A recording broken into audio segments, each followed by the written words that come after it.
किसी चीज को शिद्दत से चाहोगे पूरी कायनात उसको मिलाने की साजिश में लग जाती है भन्ने एउटा शाहरुख खानको डायलग थियो नि एज युजुअल आज इन्डियन वुमेन्स टिमको लागि त्यो प्रुभ भएको छ के इन्डियन टिम 2025 ओडिआई वर्ल्ड कपको च्याम्पियन बनेको छ के त्यो 27 वर्षपछि त्यो उठाउने कप अलमोस्ट त्यो सबको सपना हुन्छ हर एक क्रिकेट टिम एउटा क्रिकेट फ्यान्सको त्यो मुभमेन्ट हुन्छ कि हामीले वर्ल्ड कप जितौँ तर त्यो मुभमेन्टमा त्यो भन्छ नि सजिलो हुँदैन त्यो जितेर ल्याउन जो टिमलाई भन्थ्यो अस्तिसम्म यिनीहरू क्वालिफाई गर्न सक्दैन सकिरहेको छैनन् यिनीहरू आफ्नो घरमा क्वालिफाई गर्न सकेको छैन कसरी यिनले जित्छन् वर्ल्ड कप भन्थे फाइनली त्यो भन्छ नि ड्रिम कम टु ट्रुथ के हरमनप्रीतको त्यो कप्तानीमा त्यो सपना पुरा भइसकेको छ आज इन्डियन वुमेन्स टिमको के इन्डियन च्याम्पियन ओडिआई वर्ल्ड कपको वुमेन्सहरू चाहे त्यो स्मृतिको कुरा गरिहाल हरमनप्रीत कौरको कुरा गरिहाल चाहे शेफाली वर्माको कुरा गरे चाहे दीप्तिको कुरा गरे अलमोस्ट टोटली आज बुम थियो कि त्यो के भन्छ शेफालीको ब्याटिङ अनि ब्याक टु विकेट दुईटा दीप्तिको त्यो 5वटा विकेट मतलब कि मोस्ट डिजर्भ गर्ने टिम हो कि आज इन्डिया यो वर्ल्ड कप जित्नुमा कि डिजर्भ गर्थ्यो तिनीहरूको त्यो स्ट्रगल तिनीहरूको त्यो मेहनत त्यो तिनीहरूको डिजर्भ गर्थे र आज त्यो डिजर्भ भनेको नि फाइनली हातमा आइसिसी ट्रफी भाइ रोहित शर्माले त्यो आइसिसी ओडिआई वर्ल्ड कपको ट्रफी उठाउन सकेको छैन जो स्मृति मन्दाले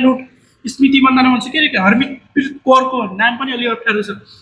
हरमनप्रीत कौरले त्यो उठाएको छ कि मोस्ट डिजर्भेड टिम होइन साउथ अफ्रिका पनि त्यतिकै डिजर्भ जति इन्डिया डिजर्भ लाग्छ नि त्यति नै साउथ अफ्रिका पनि मेरो लागि डिजर्भेड थियो कि त्यो ट्रफीको लागि त्यो पनि पुरा हकदार हो कि होइन भले उसको क्याप्टनले लोराले राम्रो खेली होइन उसको 100 पुग्यो तर त्यो कन्टिन्युसलाई एउटा पार्टनर मिलेन कि पुरै टिममा त्यसले गर्दाखेरि आज हारेको र स्कोर पनि बहुत राम्रो सेट गरिदिएको थिए इन्डियाले 299 त त्यो अलमोस्ट त्यो स्कोरबाट त यिनले जितिसकेको थिए होइन तर पनि तिनीले कसर राखिरहेको थियो कि के हुन्छ भनेर हामीले कहिले उठाउने होला यार यसरी world cup ICC world cup यार हाम्रो केटीहरूको छोडिदिउँ अहिले होइन हाम्रो केटाहरूले नि कहिले उठाएर ल्याउने होला कि हाम्रो नेपाली टिम वुमेन्स कहिले पुग्ने होला कि T20 वर्ल्ड कप होस् चाहे त्यो ओडिआई वर्ल्ड कप होस् कहिले पुग्ने होला कहिले यसरी हेर्न पाइन्छ होला त्यो कप उठाउँदाखेरि चेक गरेको कहिले हेर्न पाइन्छ होला बधाई छ इन्डियन टिम्स वुमेन्सहरूलाई होइन मेरो तर्फबाट र मेरोबाट कि म जेन्युनली खुसी छु किनभने हाम्रो पडोसी हो डिजर्भ गर्ने हो जो 27 वर्षदेखि स्ट्रगल गरिरहेको मेहनत छ नि त्यो सिर्फ त्यो फ्यानहरूलाई थाहा होला जसले त्यो पर्खाइमा बसेका थिए कि